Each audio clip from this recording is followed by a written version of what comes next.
دنیا میں بڑے بڑے باکمال لوگ آئے ہوں گے، مگر ایسا کوئی نہیں آیا جو زمین پر کھڑے ہو کر اشارہ کرے تو چاند دو ٹکڑے کر دے۔ ایسا کوئی نہیں آیا جو دعا فرمائے تو سورج واپس پلٹا دے۔ اللہ اکبر، آقا ہاتھ اٹھاتے تو بارش ہو جاتی، اشارہ فرماتے تو بادل کٹ جاتا، نبی پاک لکڑی اٹھا کر صحابی کو دیتے تو تلوار بن جاتی۔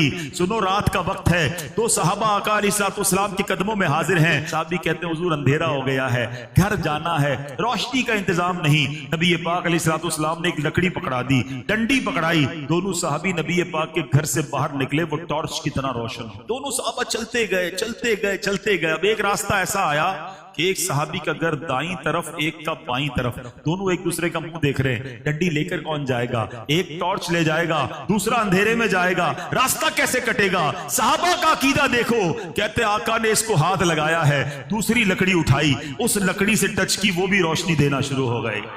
لوگ کہتے نبی پاک کا نور ہے کہ نہیں؟ ارے میرے آقا جسے ہاتھ لگا دے وہ نور بن جاتا ہے، کیونکہ اعلیٰ حضرت فرماتے ہیں تیری نسل پاک میں ہے بچہ بچہ نور کا، تو ہے عین نور، تیرا سب گھرانہ نور کا۔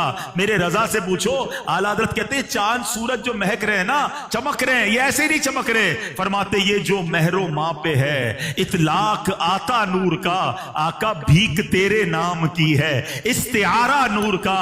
آپ دیکھیں پہلی رات کا جو چاند ہوتا ہے، اعلیٰ حضرت فرماتے ہیں چاند مہینہ شروع ہو گیا ہے، پہلی تاریخ کو آپ کو مجھے بھی تنخواہ ملتی ہے نا جو لوگ کام وام کرتے ہیں۔ اعلیٰ حضرت کہتے ہیں چاند مہینہ شروع ہو گیا ہے، ایسا کر اپنا کشکول لا اور نبی پاک سے پورے مہینے کی خیرات لے جا۔ سنو شعر سنو، لکھتے ہیں بھیک لے سرکار سے لا جلد کاسا نور کا، اے چاند بھیک لے سرکار سے لا جلد کاسا نور کا، ماہ نو طیبہ میں بٹتا ہے مہینہ نور کا، پورے مہینے کی خیرات لے جا۔ اللہ اکبر، نبی پاک کیسے با کمال ہیں۔ نبی پاک نے جوبن میں اپنی لائف میں بہت سارے کمالات عطا فرمائے، چاند کو دو ٹکڑے کیا۔ آؤ میں نبی پاک کا جوبن، میرے آقا کی شان جھولے میں کیا تھی بیان کرتا ہوں۔ حضرت عباس رضی اللہ تعالیٰ نبی پاک کے چچا کہتے حضور بعد میں ایمان لائے، کہتے حضور میں ایمان تو بعد میں لایا، مگر آپ کی طرف سے مجھے اسلام کی خاموش دعوت جو ہے نا وہ آپ کے بچپن میں ہی مل گئی تھی۔ جب آپ جھولے میں تھے نا تو میں نے دیکھا کہ آپ جھولے میں جس طرف اشارہ فرماتے تھے چاند ادھر چلا جاتا تھا۔ اللہ اکبر، نبی پاک جھولے میں ہیں، جدھر اشارہ فرمائیں فرماتے چاند ادھر چلا جاتا۔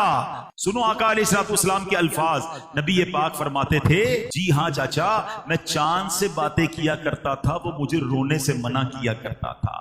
جب چاند عرش کے نیچے سجدہ کرتا تو میں اس کی آواز سنتا تھا۔